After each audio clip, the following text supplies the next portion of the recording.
Okay, so it's your boy Kamal Hart on the chart. You feel me? I know y'all probably don't feel me on that, but I feel me on that. We're trading crude oil today, July 16th. I just kind of want to go over the trades I took and different ways to look at this market. Of course, none of these lines would have been there at the time, so I have it back to 617, and we're just going to remove all of our lines so we get a nice clean chart. So when you come in today, one thing to note is that we have this bear leg, a break, and a new high. So when I see, or a bull leg, sorry, but when I see this bear leg and then the congestion and then a breakout below, I'm looking to take my trend line and put it there. So now I have a method for seeing this thing on the way down, and then we let the price print, which the trade would have been here.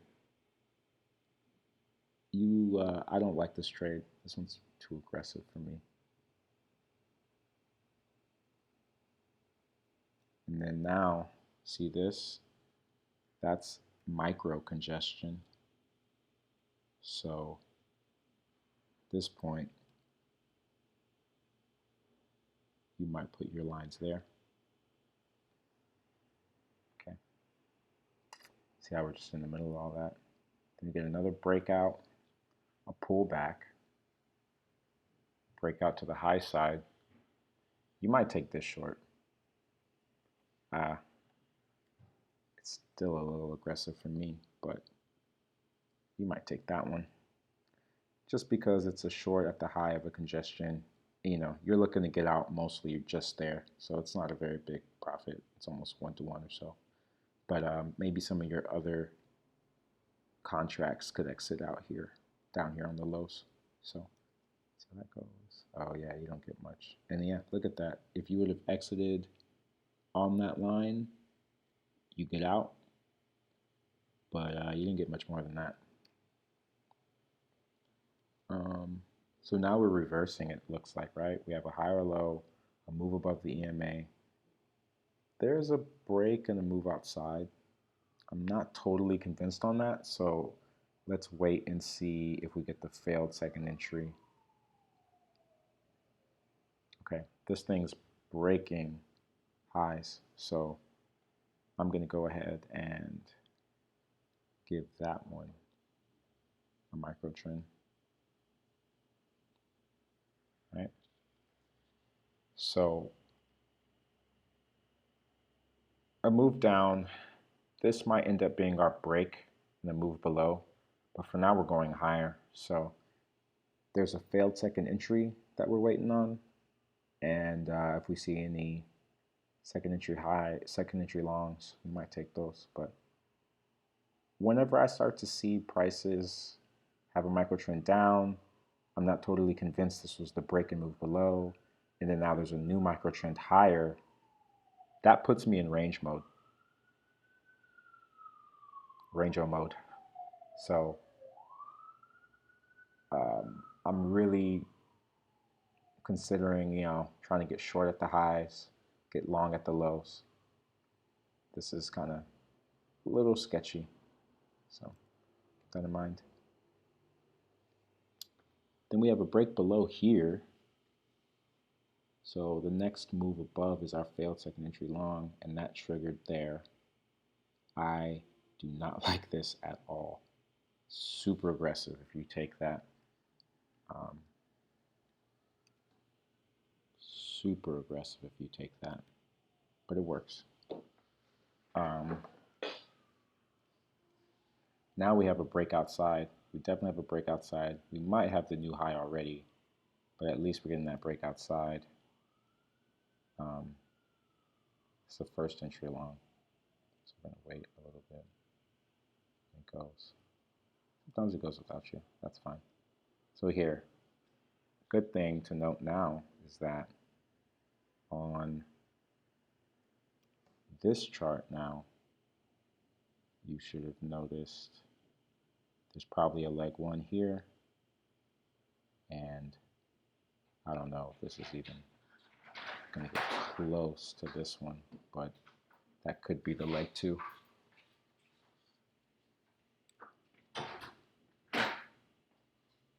And it doesn't, so we have a micro trend now going down, right?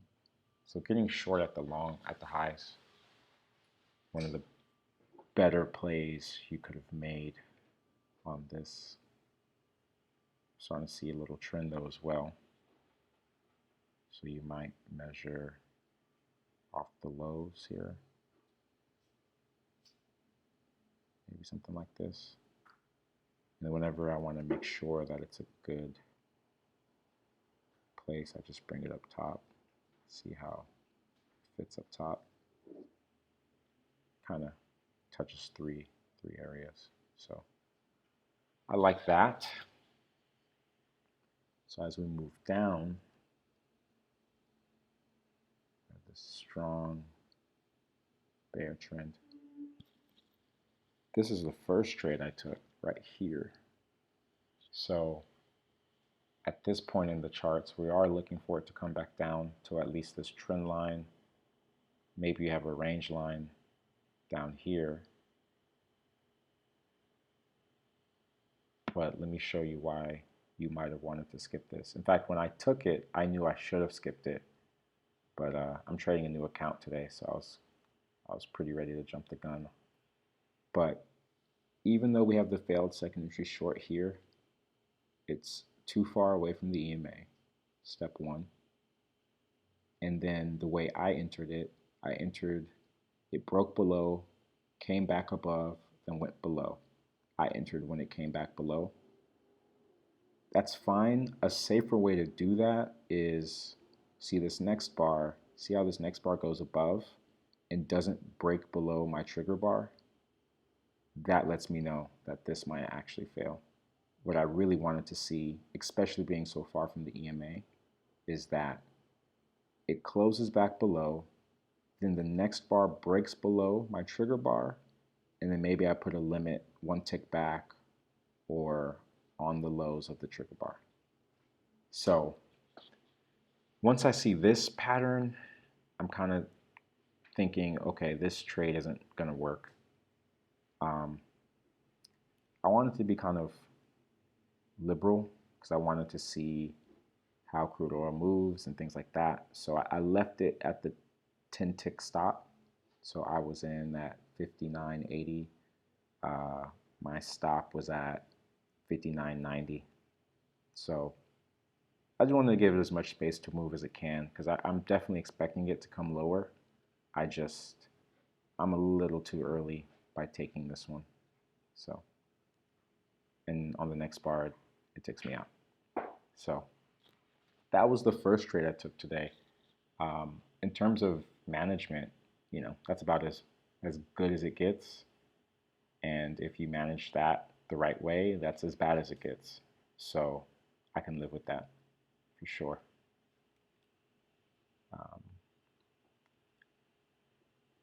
So we're moving higher still.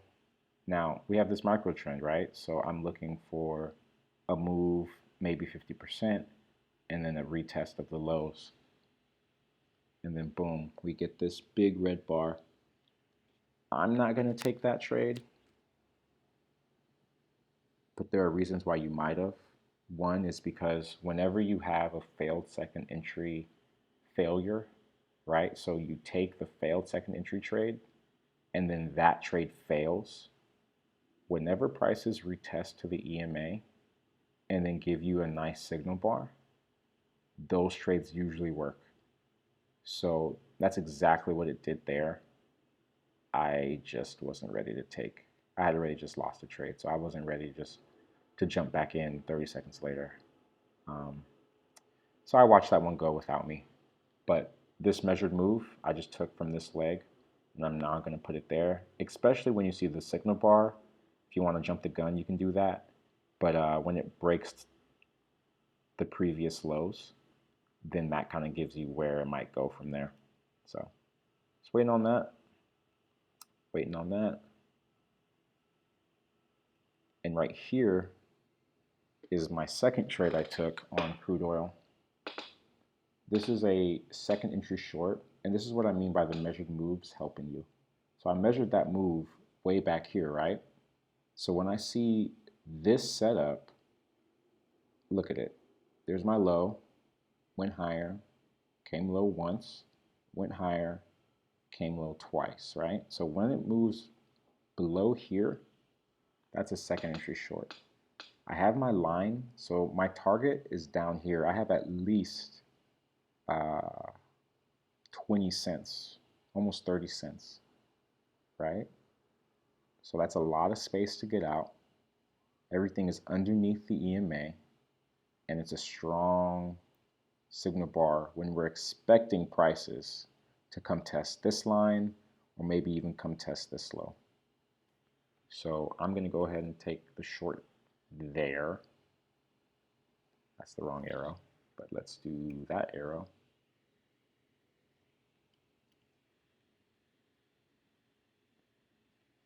Still learning this platform, so those are not the arrows I'm intending. Let's see. There we go. This one. Okay, so I take that short.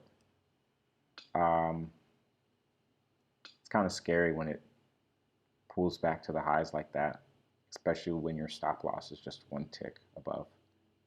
But after losing this one on the full 10 ticks, I was not about to let this one get another full 10 ticks. So I had my stop one tick above, and that's where, as a trader, you just have to be a risk manager. You say, I have the potential to make this much profit, and the most efficient amount of risk I should take to see that profit is this amount.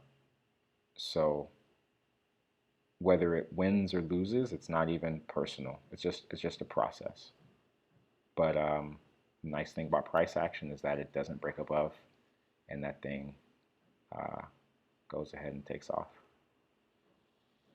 It doesn't quite get to my target, so if you had, because like my last trade was down here, so you can see it didn't reach. But once prices broke above and closed above, I exited. I just exited right there. So I still got most of that move, but you know, it's not always going to go exactly where you expect, obviously. So that's how I exited those runners. And prices move up. So a few things are going on here that I'd like to note. I'm working on this new idea where I have my micro trend, I get the break and a move lower, and then if I get another move lower after that break, I like now to make what I'm calling a micro channel, which is just off those highs, those swing highs. So be just off. Man, I keep using the wrong one. I'm sure y'all can see it regardless though, huh? Okay. Just off those highs, just like that. That's what I would have used. So now I have a micro channel. And this is honestly where it does get confusing, because you have your micro channel. Prices haven't touched our trend line, so we're not sure if they're ready to go higher. Now that we have a break of my micro channel, I'm expecting prices to come back down here somewhere at some point. So because I have expectations for prices to go lower and then expectations for prices to go higher, instead of making it overly confusing for myself. I just determined then that I'm in a range. So to me, I'm in a range. Even though it looks like it's a bull trend, I see that as well. Um, you're better off trying to sell at the highs, buy at the lows until it's obvious, until, basically both expectations are in the same direction. So I'm kind of just sitting on my hands through all this, waiting to see what actually is going to work. And then I take this one, which is a failed second entry long. Um, it's an okay trade. There are a couple things, maybe in hindsight, I wouldn't have done it, but it works. So it's failed second entry long. In fact, so here's why I don't like it. Here's a micro trend. I'm not super into it, even though we made a higher high here than this one. It doesn't last long. It breaks off, breaks above, closes below, breaks above, then closes back below. So that's not really micro trend rules yet. Um, then you get all this congestion, which at the time it doesn't really look like congestion, but it's a big bar. It's right into the high of this bar. Um, it's just aggressive. It's kind of aggressive going there. So as always, I just had my stop one tick below here at 59.80. When it pulls back, once again, it's like two trades today, pulled back almost all the way. But price action works. So when it reversed, it got me out there. I still had a couple running trades. I really almost exited here, but I'm just going to let my stop do what it's supposed to do. So it's still at 59.80, and it actually ends up getting me out for 10 points, 10 ticks. I wish 10 points. 10 ticks on this bar, and I get 1 tick on that third trade. I put the midline in there while I was talking, but that actually is something I could have used to help me understand that prices were turning. Once I saw price touch the midline once, touch it twice, and then see this strong bearish bar, maybe I could have just exited my third contract right there. That's a pretty good sign. That's a reversal sign. But yeah, that was pretty much it. And to prove my point, what I was saying though, is that see how we touched this midline? I still have my micro channel here. At this point, once the failed second entry works, I like to make a micro trend off that. So it'd be something like that. There's a small break. It's not convincing. Or honestly, in this area, you're not even better off using a micro trend. You're better off using congestion lines. So I would just made my congestion like that. So you get a breakout, pullback, breakout, and then it goes to retest the lows like you'd expect. And as it gets to our trend line, you see how it stacks up really hard. So I would just make more congestion lines. Honestly, when in doubt, make congestion lines. When in doubt, follow trend or range rules. Just, you don't know where it's going to go. So you just got to analyze it in the most probable way. But those are my trades from the day. Pretty decent day. Took a loss, but one good trade kind of gets me back in the green. So I can live with losses like today. Every trade I took was, every trade I took had strategy behind it and a template behind it. Some just didn't work.